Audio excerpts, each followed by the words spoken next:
Good morning, students. Today we are going to start the new chapter, that is structure of atom. आज हम fourth chapter शुरू करेंगे. आपका third chapter में compound formation रह गया, वो मैं बताऊंगा आपको, आज ही बता दूंगा वो. That is easy only.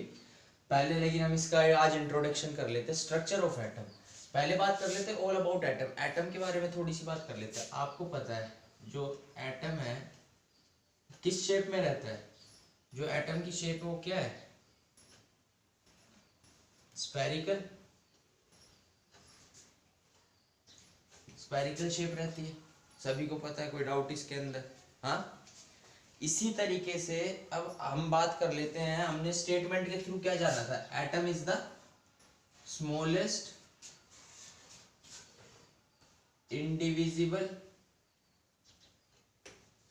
and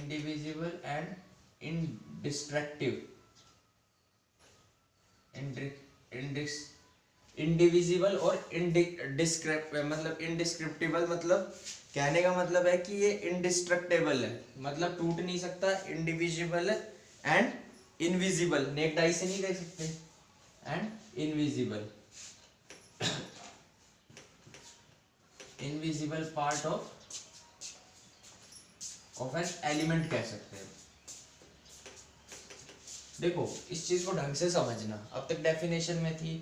suppose करो ये हमारे पास एक एलिमेंट है, कोई भी लगा लो, सोडियम एलिमेंट है. इसके अंदर जो ऐसे पार्टिकल्स है, काफी नंबर ऑफ पार्टिकल्स जो अवेलेबल है.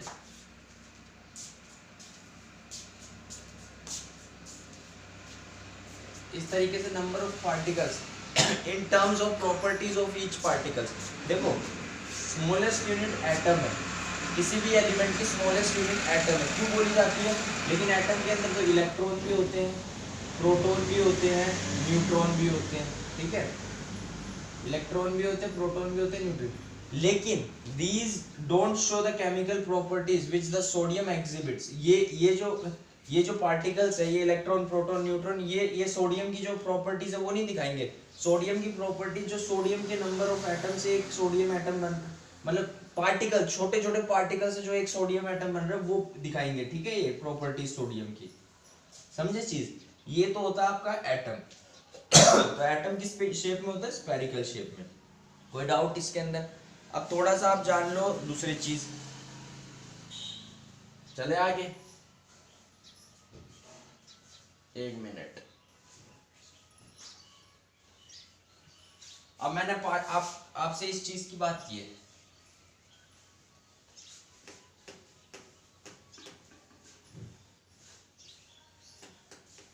एटम की नॉलेज हुई. अब एटम के अंदर सब एटॉमिक पार्टिकल्स. अब इसके सब एटॉमिक पार्टिकल्स के बारे में देखो थोड़ा.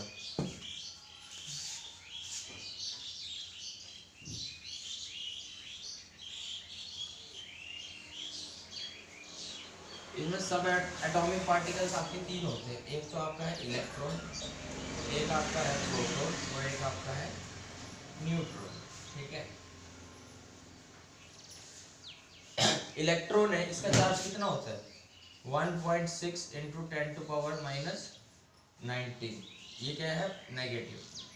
ऐसे ये plus 1.6 into 10 to power minus 19 coulomb.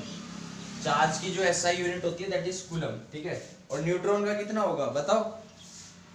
Neutron electrically neutral रहता है ना, तो 0 कूलम, इसका कोई चार्ज नहीं होगा. ठीक है, अब मास की बात कर लेते हैं. इलेक्ट्रॉन प्रोटॉन का मास अप्रोक्सीमेटली, प्रोटॉन और न्यूट्रॉन का मास तो इक्वली रहता है. ठीक है, अप्रोक्सीमेटली जो मास रहता है दैट इज प्रोटॉन और न्यूट्रॉन का वो इक्वल रहता है. That is equal to 1 point बताया था आपको 67 into 10 to power minus 27 kg. और बात करें मास ऑफ इलेक्ट्रॉन की तो कितना रहेगा? मास ऑफ इलेक्ट्रॉन आपका बहुत बहुत छोटा मास रहता है. That is nearly equal to 9.1 into 10 to power minus 31 kg. बहुत छोटा. तो हम एक चीज, इन दोनों के एक चीज कह सकते हैं, that mass of electron is very very less as compare to mass of proton या मास ऑफ न्यूट्रॉन. ठीक है, इलेक्ट्रॉन का मास बहुत बहुत छोटा है as compare to mass of electron and proton. अब थोड़ी सी आप इनकी डिस्कवरी और जान लो. इलेक्ट्रॉन किसने डिस्कवर किया था? इलेक्ट्रॉन जो आपका डिस्कवर किया था वो किसने किया था? जे थॉमसन ने। ठीक है, इनके मॉडल्स वो हम पढ़ेंगे। जे थॉमसन ने। प्रोटॉन किसने डिस्कवर किया था? प्रोटॉन आपका देखो बुक के अंदर लिखा हुआ गोल्डस्टीन, गोल्डस्टीन लिखा हो तो आप गोल्डस्टीन, लेकिन जो अभी की थ्योरी है वो कहती है रुदरफोर्ड ने किया था। ठीक है, हाँ, इसी का दूसरा नाम जो इसको बोलते हैं प्रोटॉन का, दैट इज कैनल रे। इसको बोलते हैं कैथोड रे मॉडल भी है। ठीक है,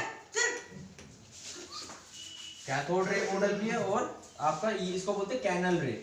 हाँ, कैनल रे के लिए आप बता सकते हैं कि वो गोल्डस्टीन ने किया था। अगर बुक के अंदर गोल्डस्टीन लिखा आपकी एनसीईआरटी तो you can go with Goldstein, लेकिन अभी की जो थ्योरीज है वो ये बताती है कि रुदरफोर्ड ने इसकी डिस्कवरी की थी प्रोटॉन की। और न्यूट्रॉन की डिस्कवरी किसने की थी? चैडविक। ठीक है, इसका कोई दूसरा नाम नहीं है, दैट इज कैथोड रे इसका नाम है, इसका नाम कैनल रे। ओके, ये मास, इलेक्ट्रॉन चार्ज और मास ये सब आप याद रखना। इसके अंदर आज इतना ही। अब आपको मैं एक केमिकल फॉर्मूला बनाना सिखाता हूँ, कैसे बनाते हैं। इसकी मॉडल थ्योरी हम कल से स्टार्ट करेंगे। देखो, केमिकल फॉर्मूला सीखो आप कैसे बनता है। ठीक है, वेरी वो इम्पोर्टेंट है, थोड़ा सा रह गया था कल। आपका एटम एंड मॉलिक्यूल्स में ही हो। ठीक है,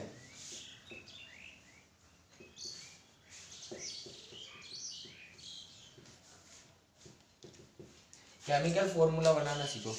कल मैंने आपको कई चीजें बताई थी, जैसे सोडियम क्या होता है? Na पॉजिटिव, हाँ, पोटेशियम भी K positive, Mg2 positive, calcium 2 positive, zinc 2 positive, ferrous 2 positive, NH4 positive बताया था ना, और chlorine negative, chlorine CO3 2 negative, SO4 2 negative, ये सल्फेट है, सल्फाइड S कितना 2 नेगेटिव। और भी आपको मैंने काफी बताए थे। और आप बता सकते हो कार्बोनेट, नाइट्रेट, NO3 नेगेटिव। ठीक है, अब देखो केमिकल फॉर्मूला कैसे बनता है। अगर मैं आपको कहूँ आपको कैल्शियम कार्बोनेट का फॉर्मूला बनाना, मतलब इसका, ध्यान से सुनना। अगर आपको इसका फॉर्मूला बनाना है तो ध्यान से देखो, कैल्शियम आपके पास क्या है? 2 पॉजिटिव, और कार्बोनेट क्या है आपके पास? 2 नेगेटिव। अब एक चीज ध्यान से देखना, कैल्शियम है आपके पास 2 पॉजिटिव, कार्बोनेट है आपके पास 2 नेगेटिव, ये न्यूट्रल हो जाएंगे, तो इसका तो आपने लिख दिया CaCO3। कोई डाउट? ऐसी अब बात करते हैं हम आपकी किसकी? सोडियम की। देखो आप, सोडियम है पॉजिटिव, और SO4 ले ले तक की बार, सल्फेट 2 नेगेटिव। अब ये बताओ, एक पॉजिटिव चार्ज 2 नेगेटिव चार्ज, क्या होगा? मतलब अब आप ऐसे क्रॉस में लिखो इनको, नंबर्स को। Na कितना है? नेगेटिव 2 है तो 2 लिख दिया। SO4 एक ही है तो एक ही लिखेंगे, Na2SO4। ये क्या हो गया? Sodium sulphate. ऐसी आपकी हम बात कर लेते हैं क्लोरीन और सोडियम की। और क्लोरीन नेगेटिव, सिंगल चार्ज ऐसे करके लिखो इसको क्रॉस में, तो ये ना हो गया NaCl। कोई डाउट? ये आपके केमिकल फॉर्मूले है, that is the process to make the chemical. इसलिए कहा था मैंने that table is very important. तो आज के लिए बस इतना ही। Further from tomorrow onwards we are going to discuss about different models. Rutherford ने मॉडल दिया था, अल्फा पार्टिकल से बताया था। चैडविक का मॉडल है, ठीक है। चैडविक ने किसकी डिस्कवरी की थी? इलेक्ट्रॉन की, ठीक है। और जे थॉमसन ने किसकी डिस्कवरी की थी? न्यूट्रॉन की। तो ये सब हम डिस्कस करेंगे वन बाय वन, ठीक है, tomorrow onwards. So thank you, have a good day and study hard.